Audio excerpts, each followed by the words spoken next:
For many, it's still the most beautiful machine ever made.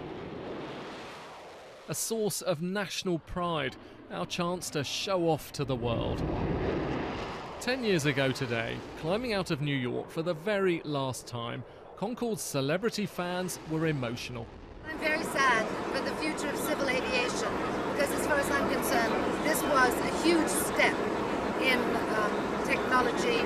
It's really odd that something that was technologically brilliant should be just fading away. It's not what usually happens with successful inventions. They usually go on and lead to others. Thousands turned out to say goodbye as the last 3 Concordes floated gracefully into Heathrow.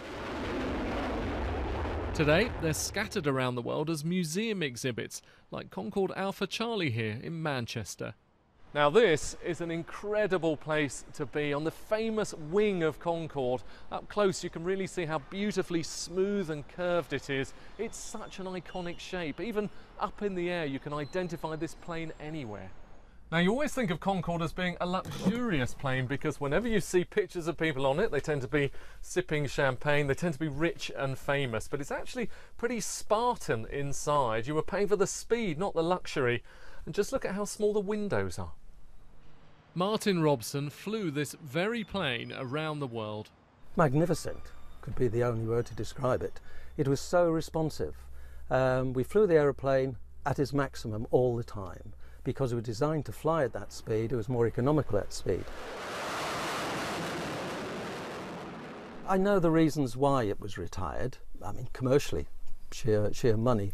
But because it is so nice, such an icon, you know, for the British public, it was so sad to see it go. Tragedy in France 13 years ago marked the beginning of the end for Concorde. More than 100 people died in the Paris crash, and although she flew for 3 more years, terrorism and recession took their toll. From those first takeoffs in the late 1960s, she flies, Concorde flies at last, to her final landings, there was never another plane like Concorde, and there still isn't.